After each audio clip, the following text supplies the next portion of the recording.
Hello students, good morning all of you. सभी विद्यार्थियों का आज की इस क्लास में ऑनलाइन एजुकेशन यूट्यूब चैनल की तरफ से आप सभी का हार्दिक स्वागत है।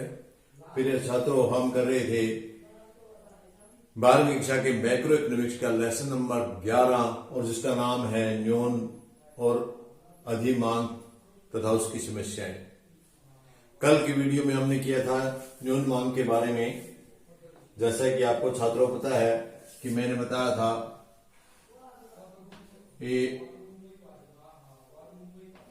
AD लेस AS, लेकिन आज का हमारा टॉपिक है इस के बारे में हमने पाठ पढ़ा था न्यून मांग के बारे में, और आज हम पढ़ेंगे AD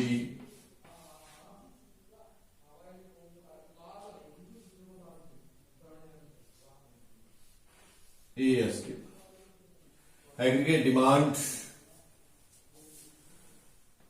एग्रीगेट सप्लाई से रोजगार के स्तर पर रोजगार के पूर्ण रोजगार के स्तर के अनुरूप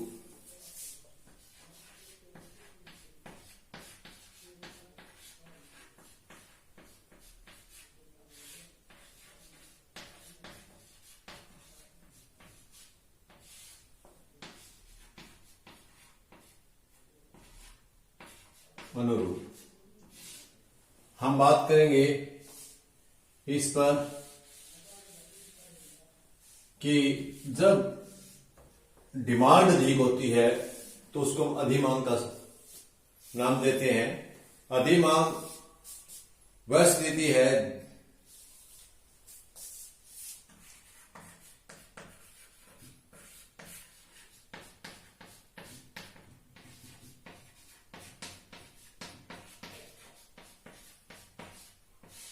अधिमांग वह स्थिति है जिसमें समग्र मांग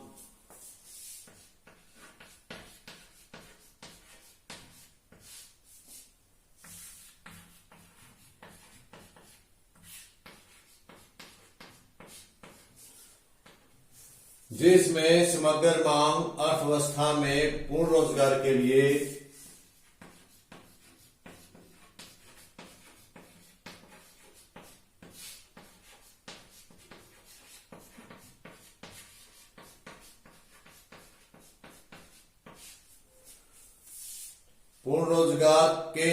आवश्यक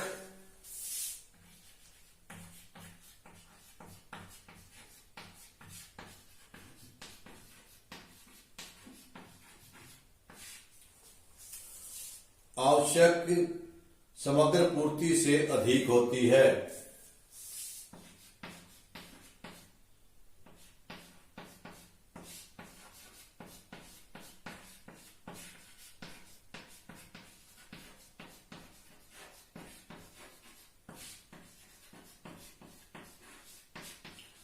पहले वाले न्यून मांग में हमने बताया था कि समग्र मांग वह स्थिति थी जिसमें अर्थव्यवस्था में पूर्ण रोजगार के लिए आवश्यक समग्र पूर्ति से कम थी, लेकिन यहां हमारी बात है आवश्यक समग्र पूर्ति से अधिक है, क्योंकि यहां अधिमांग का जिक्र है,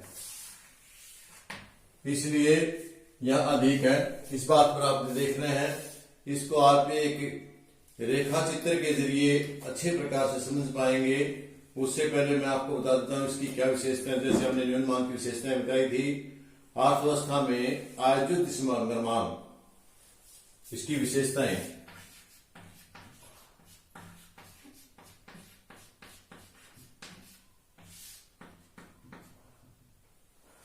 पहली विशेषता है आयोजित अर्थव्यवस्था में आयोजित मांग का स्तर पूर्ण रोजगार के लिए आवश्यक समग्र मांग का पूर्ण रोजगार के लिए आवश्यक मांग के स्तर से अधिक हो जाता है। यानी ये है इससे भी अधिक हो जाता है। आवश्यक कौन सी थी? आवश्यक थी अपनी AD बराबर AS, ये थी हमारी आवश्यकता। लेकिन जो ये हमारी आवश्यक थी, ये इससे अधिक हो जाती है। तो नंबर एक में हम लिखेंगे आयोजित समग्र मांग का सतर।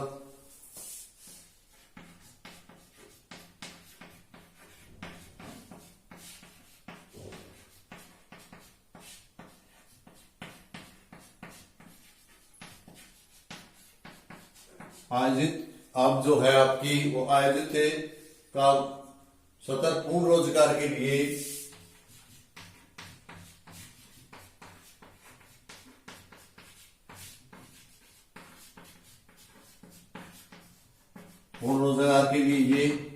ये मांग पूर्ण रोजगार के लिए आवश्यक समग्र मांग के सत्र से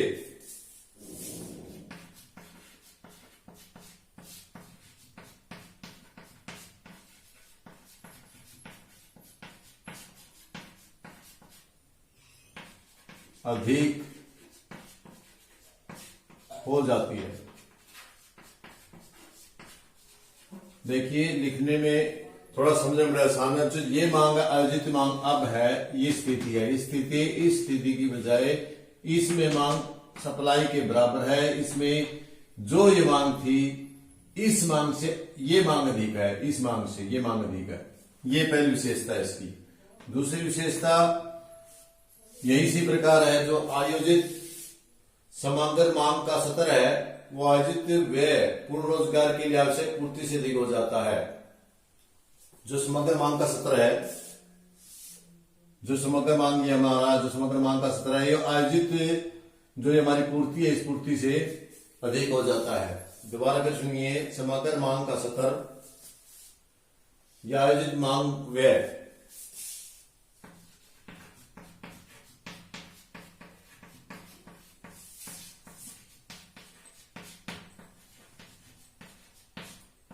ये आयोजित मांग व्यय, आयोजित मांग सत्र और मांग व्यय एक ही चीज होती है समष्टि अर्थशास्त्र में। किससे पूर्ति से अधिक हो जाता है, किससे समग्र आवश्यक समग्र पूर्ति से। पूर्ण रोजगार के लिए जो आवश्यक समग्र पूर्ति, पूर्ण रोजगार के लिए हमारी समग्र आवश्यक पूर्ति क्या थी, ये थी। इस पूर्ति से ये अधिक हो जाता है।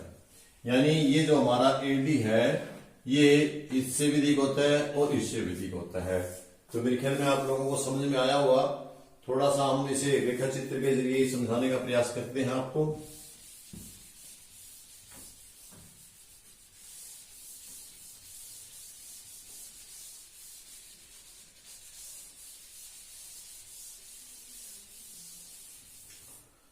उसी प्रकार आप डायग्राम बनाएंगे। इस पे OX लेंगे, इस पे OY लेंगे। जैसे आपको पता है कि OX पर आप क्या लेते हैं, इनकम। इसको हम Y में भी लिख देते हैं, I में भी इनकम Y में लिख देते हैं इनकम। और इसके अलावा उत्पादन प्रोडक्शन, और इसके अलावा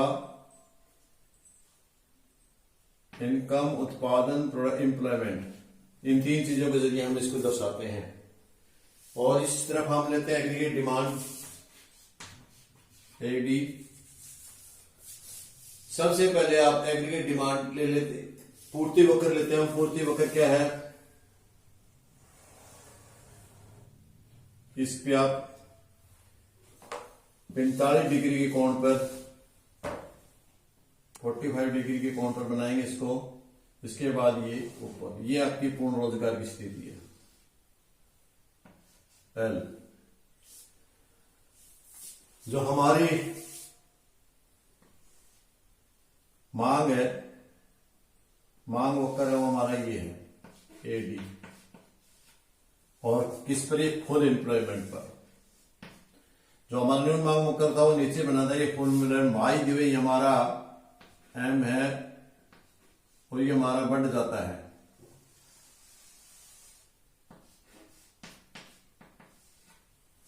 एडी हो जाता है। तो देखिए आपका पहले संतुलन इस बिंदु पर था, ई बिंदु पर, और अब आपका एफ बिंदु ले लेते, एफ बिंदु पर, और अब आपका ई बिंदु पर है संतुलन। इस अवस्था में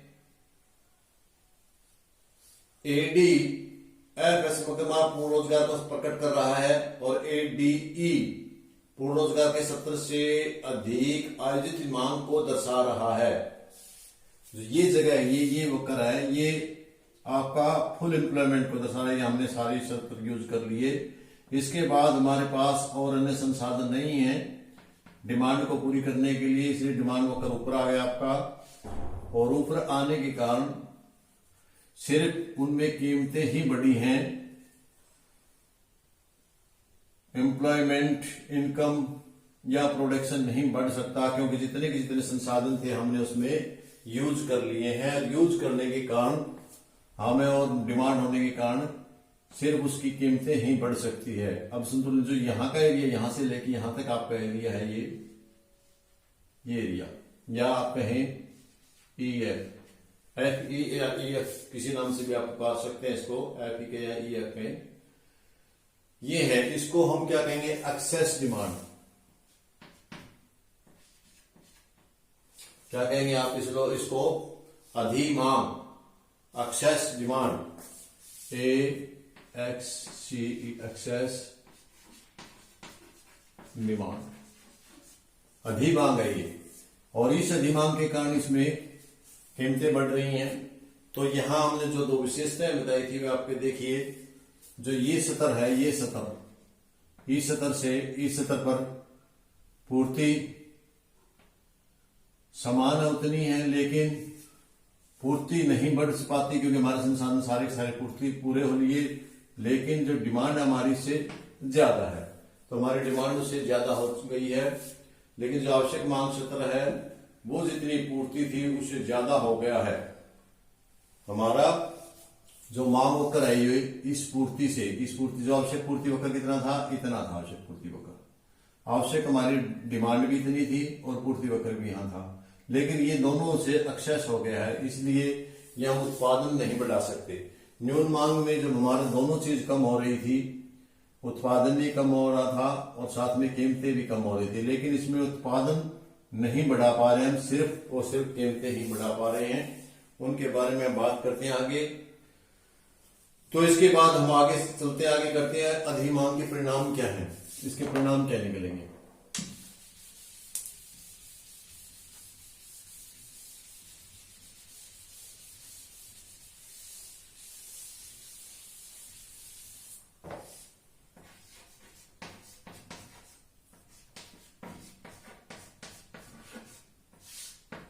अधिमांग के परिणाम, सबसे पहले जब समग्र मांग पूर्ण रोजगार सत्र से संबंधित मांग बढ़ जाती है तब उत्पादन में कोई वृद्धि नहीं होती, क्योंकि पूर्ण रोजगार सत्र के बाद उत्पादन शिथिल हो जाता है। जैसे कि मैंने यहां आपको बताया था कि उत्पादन नहीं बढ़ा सकते हम। इसका नंबर एक तो क्या होता है कि पूर्ण रोजगार के बाद उत्पादन नहीं बढ़ता, उत्पादन नहीं बढ़ सकता, इसलिए सिर्फ कीमतें ही बढ़ती हैं। नंबर दो, सिर्फ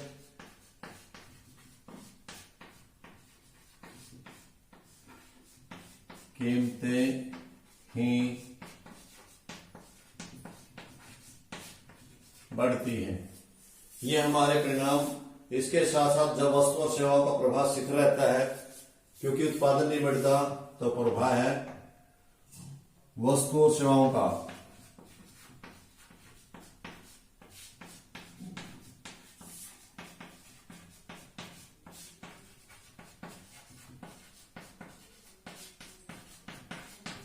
शिथिल होता रहता है।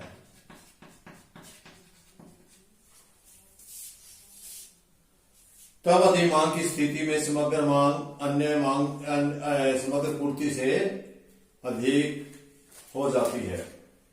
अगला है समग्र मांग के समय समग्र पूर्ति अधिक होने के कारण वस्तुओं और सेवाओं की कीमतें बढ़ने लगती है, परिणाम स्वरूप मुद्रास्फीति की स्थिति उत्पन्न हो जाती है।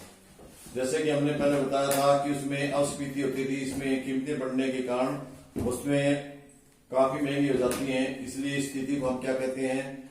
मुद्रास्फीति। सिर्फ मुद्रा का भार ही बढ़ता है, वस्तु का वास्तविक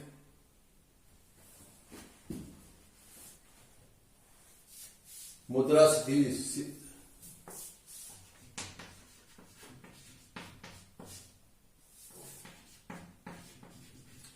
मुद्रास्फीति।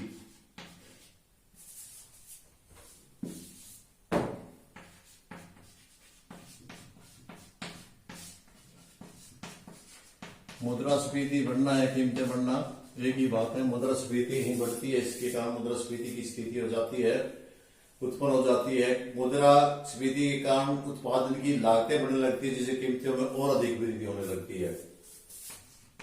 उत्पादन मुद्रास्फीति हो जाती है।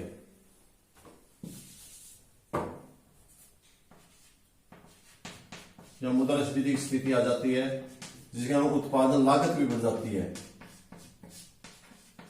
और उत्पादन लागत बढ़ने के कारण उत्पादन की कीमतें भी बढ़ती हैं। उत्पादन का प्रोडक्शन है, उसकी लागत बढ़ने के कारण उसका उत्पादन भी बढ़ता है।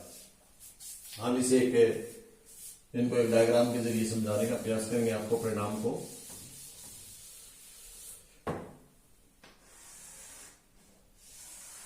वही OH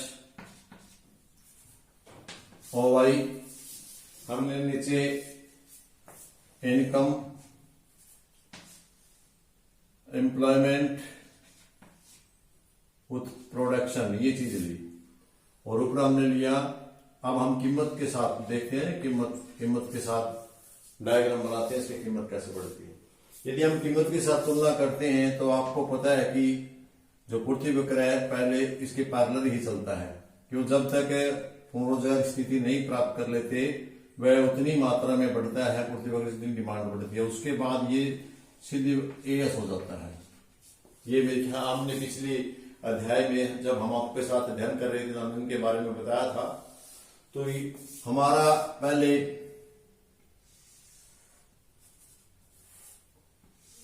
DD वक्र हमारा ये था कि वे पूर्ण रोजगार की अवस्था में, जब हमारा पूर्ण रोजगार है तो पूर्ण रोजगार की अवस्था में हमारा DD वक्र है वो ये है, ये हमारा हो गया AD। जब संतुलन की अवस्था थी तो हमारा ये था, ये किसी फुल एम्प्लॉयमेंट में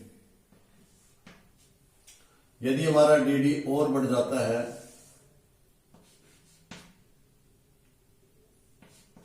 एक्सेस या एक्सेस हो जाता है, ई बिंदु पर एक्सेस हो गया, तो यहां सिर्फ आप देख रहे हैं कि आपका उत्पादन नहीं बढ़ा। न्यूनतम तो कीमतें भी घटी थी और साथ में उत्पादन भी घटा था, लेकिन यहां आपका सिर्फ और सिर्फ कीमतें ही बढ़ी हैं, उत्पादन नहीं बढ़ा। उत्पादन नहीं बढ़ने का कारण यह है कि सिर्फ आपका फुल एम्प्लॉयमेंट होने के बाद यहां से लेकर यहां तक कीमतें ही बढ़ी हैं, प्राइस ही बढ़ी, आपका उत्पादन नहीं बढ़ा, क्योंकि हमारे पास और रोजगार के साधन ही नहीं है जिनको हम इसमें लगा सकें। इसके बाद आपको बताया जाता है कि अधिमांग स्फीति काल अंतराल निहित है, अधिमांग में ही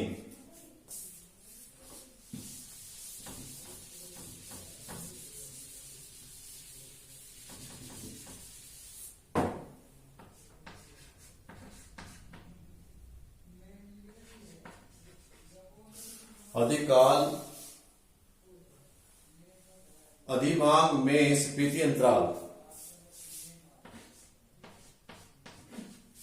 स्फीति अंतराल निहित है।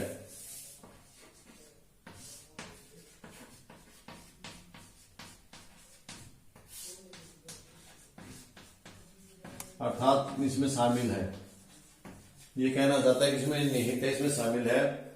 ध्यान है, अस्फीति अंतराल की स्थिति में अर्थव्यवस्था में उत्पादन में कीमतें दोनों ही कम हो जाती हैं, परंतु स्फीति अंतराल की स्थिति में अर्थव्यवस्था में उत्पादन की में ही वृद्धि नहीं होती, केवल सिर्फ और सिर्फ कीमतें ही बढ़ती हैं।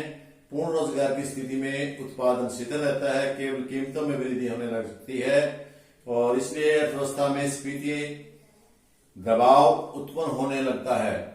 स्फीति दबाव तथा अधिमांग का अनुपातिक संबंध पाया जाता है। अधिमांग जितनी होगी स्फीति काल भी उतना ही अधिक होगा, इसलिए अधिमांग की स्थिति अर्थव्यवस्था की स्थिति अंतराल की प्राय एक रूपता पाई जाती है।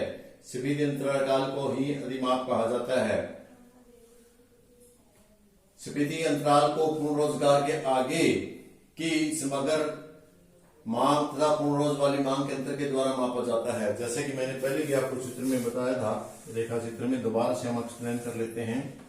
OX, OY, Y, P employment, E AD हमने ये आपको बताया था। और इसमें हमने हमारा पूर्ति वक्र हमने 45 डिग्री पे लिया था, इसके बाद ऊपर गया था। तो ये पूर्ण रोजगार था और ये आपका AD फुल एम्प्लॉयमेंट था, ये हमारा फुल पे था। और हमने आपको बताया था कि यदि इससे अधिक और मांग होती है, AD एक्सेस हो जाती है, तो ये यहां संतुलन बना है। जो इसका बीच का क्षेत्र है, यथात आप कहें EF या FE या EF जो भी कहें आप, ये किसके बराबर है? ये आपका है AD F minus AD ADE या AD E minus AD F। E का एक्सेस है, एक्सेस का मतलब फालतू।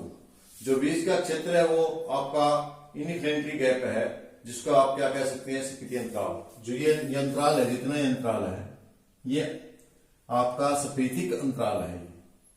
और ये स्फीतिक अंतराल किस में पाया जाता है? अधिमांग में। ये स्फीतिक अंतराल अधिमांग में पाया जाता है और स्फीति काल न्यूनमांग में पाया जाता है। इस बात को आपने थोड़ा बच्चों ध्यान रखना है। और इसको इसी प्रकार मापा जाता है। जब हमने स्फीतिक अंतराल मापना हो तो पूर्ण रोजगार के जो आगे की समग्र मांग है, यानी एक्सेस है, जो ये आपकी एक्सेस है, इसमें से हम इसको घटा देते हैं तो हमारा स्फीतिक अंतराल मिल जाता है हमें। इसके साथ ही अब हमने साथ साथ में दोनों में अंतर भी जाना था। क्या अंतर था? दोनों में न्यून मांग और अधिमांग में अंतर था, वो आपने जान लिया। न्यून मांग समग्र मांग का वह स्तर है जो पूर्ण रोजगार के लिए आवश्यक समग्र मांग से कम होती है या अनिश्चित बेरोजगारी दूर करने के लिए पर्याप्त नहीं होती, क्यों? और वो कम होती है। यदि इस पर ध्यान न दिया जाए तो वो और अधिक बेरोजगारी उत्पन्न करती जाती है और कम मांग होती जाती है। इसके विपरीत अधिक मांग है वो समग्र मांग का वह स्तर है जो पूर्ण रोजगार के संतुलन के लिए आवश्यक सामग्री आवश्यक समग्र मांग के स्तर से अधिक होता है। न्यून मांग की स्थिति में के लिए आवश्यक समग्र पूर्ति से कम होती है। इसके विपरीत अधिक मांग की स्थिति में समग्र मांग पूर्ण रोजगार के संतुलन के लिए आवश्यक समग्र पूर्ति से अधिक होती है। न्यून मांग की स्थिति अस्फीति अंतराल को पैदा करती है, जबकि अधिमांग है वो स्फीतिक अंतराल को उत्पन्न होता है। न्यून मांग की स्थिति में सामान्यतः रोजगार उत्पादन कीमतें कम होती हैं। इसके विपरीत अधिमांग की स्थिति में केवल कीमतों में वृद्धि होने लगती है। जो मैंने आपको बार बार बताया है, रोजगार उत्पादन में कोई वृद्धि नहीं होती। क्यों? क्योंकि अर्थव्यवस्था में पहले ही पूर्ण रोजगार की स्थिति हो जाती है। इसमें हम तकनीकी को पहले ही हम स्थिर मान के रहते हैं कि तकनीकी स्थिर रहती है। अब इसके साथ एक छोटा सा आपका टॉपिक आता है, उसको और कर लेते हैं हम, चक्रीय उतार चढ़ाव।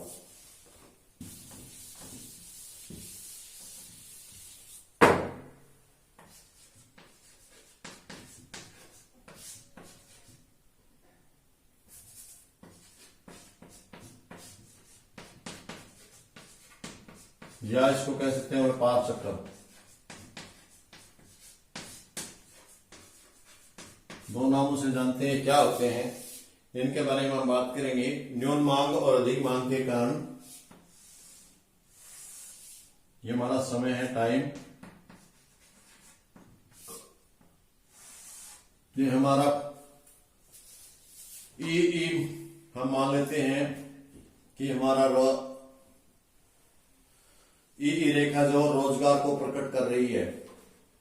जो हमें ये प्रक्रिया जो व्यापार चक्र दिखा रहे हैं इसमें ई है, जो ई वक्र मान लेते हैं हम। ई वक्र हमारी ये रोजगार को दर्शा रही है। तो यहां हम एम्प्लॉयमेंट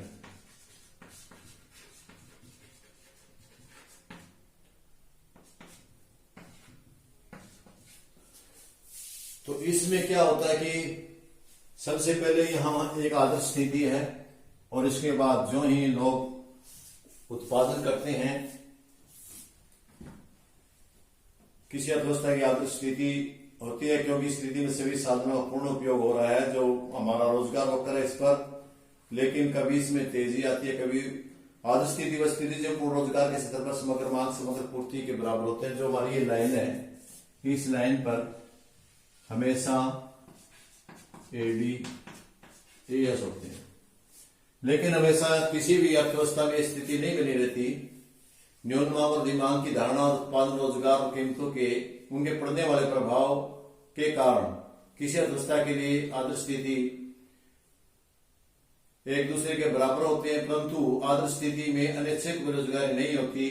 अर्थव्यवस्था में परिवर्तन का भाव होता है, परंतु यह एक सैद्धांतिक स्थिति है। वास्तव में के जीवन में समीकर AD पूर्ण रोजगार के लिए आवश्यक समपूर्ति से कम या अधिक होती रहती है।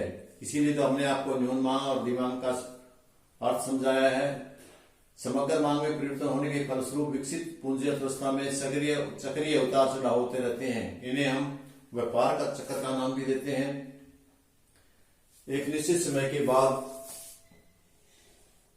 जैसे जैसे ये उत्पादन तेज होता है, वृद्धि होती है उत्पादन में, जिसका हम बूम का नाम देते हैं। बूम या आप कहें तेजी। लेकिन समय हमेशा तेजी नहीं बनी रहती है, धीरे धीरे धीरे धीरे नीचे डाउन होने लगती है, जिसका हम क्या कहते हैं, इसको हम मंदी कह देते हैं। मंदी आ जाती है।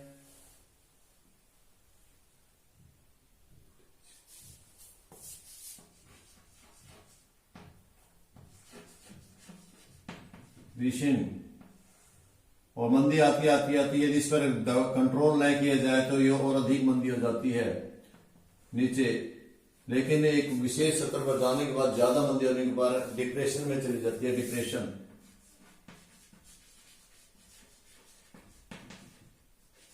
लेकिन हमेशा डिप्रेशन में नहीं होती है। फिर कुछ अवसर जो उत्पादन बढ़ाया जाता है, निवेश बढ़ाया जाता है, फिर से उभरने लगती है और रिकवरी होती है, ये जिसको हम रिकवरी बोलेंगे।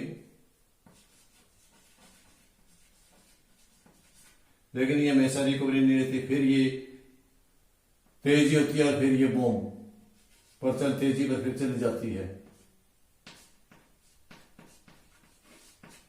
इस प्रकार ये आदर्श स्थिति के ऊपर नीचे होती रहती है हमेशा।